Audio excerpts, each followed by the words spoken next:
guys, pag-usapan lang natin ng breaking news na exclusive nga naman guys na pinag-uusapan ng mga netizens at ng mga Katden fans kung bakit nga naman guys pinagkakaguluhan. Pelikula ng Katden pasok sa Taiwan pinagpipestaan ng mga fans. Grabe nga naman guys, back to back na naman sina Catherine, Bernardo at Alden Richard na masisilayan sa Taiwan dahil sa kanilang promotion, dahil mapapanood na doon ang kanilang pelikula. Ito na ang pinaka-iniintay ng mga Katden fans at mga netizens. Grabe nga naman kasi guys, dahil sa tagal nilang nag-intay, naging bardagulan pa sila sa social media. Grabe nga naman kasi guys, ang bawat ganap na hinahanap-hanap nila, pero pinagbigyan tayo guys ng tadhana na muling masilayan sina Catherine, Bernardo at Alden Richard, na muli silang masilayan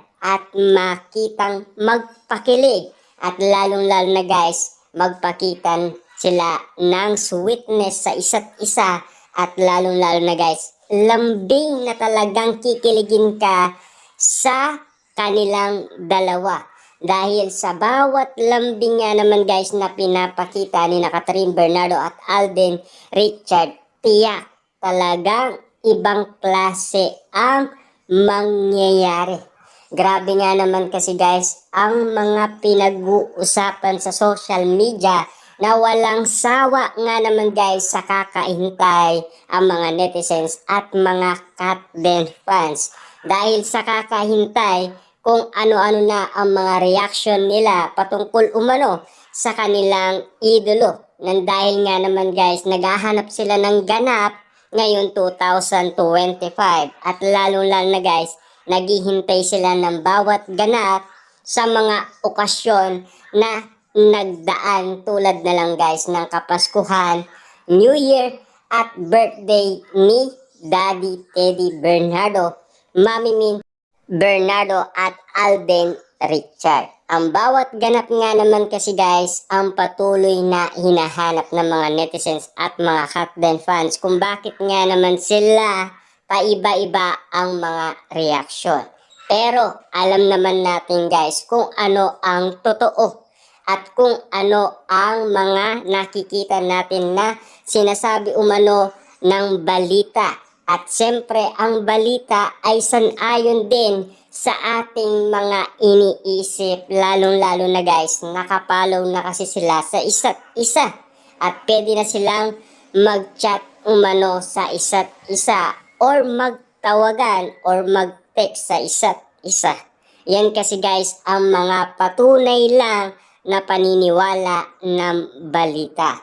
Ewan natin guys kung bakit ganun na lamang ang mga Katden fans, dahil mas gusto nila kasing makakita ng ebidensya o resibong magpapatunay nga naman kasi sa bawat ganap kina Catherine, Bernardo at Alden Richard, para mapatunayan nga naman kasi nila sa mga haters ni na Alden Richard at Catherine Bernardo na talagang close na close sila sa isa't isa at meron talaga silang connection sa isa't isa kahit na malayo sila sa isa't isa. Nang dahil si Alden Richard ay nagbakasyon sa ibang bansa. Alternate nga naman kasi guys ang bawat ganap kina Catherine, Bernardo at Alden Richard. Noon kasi ay si Catherine Bernardo ang nasa Bangkok, Thailand kasama ang glam team niya at nilibre nga naman kasi niya. At lalong-lalo na si Alden Richard naman ay nasa US. Siyempre, kasama niya ang kanyang buong pamilya para nga naman guys, i-celebrate doon ang New Year at ang kanyang kaarawan. So, balit wala pang birthday party, naghahanap na kasi guys ng mga ayuda at lalong-lalo na mga resibo or ebidensya.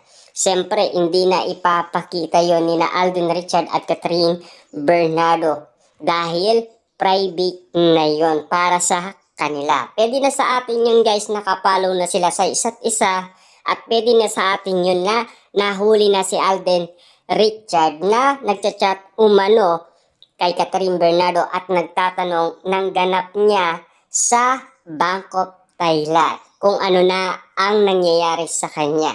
Yun ay sapat na para sa atin, para malaman natin guys na sila ay nagbabatian sa isa't isa.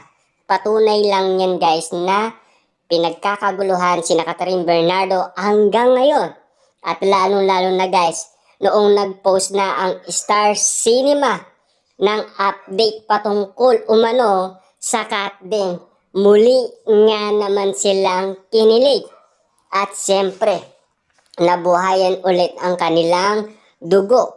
At lalong-lalo na happy na sila dahil sa nabalitaan nila na back-to-back na ang kanilang idolong sina Catherine Bernardo at Alden Richard at muling mapapanood sa Taiwan. Grabe nga naman kasi guys, dahil alam naman natin na hindi pa umano napapanood ng mga kababayan natin sa Taiwan. At siyempre, hindi naman pauuli ang Taiwan para hindi mapanood.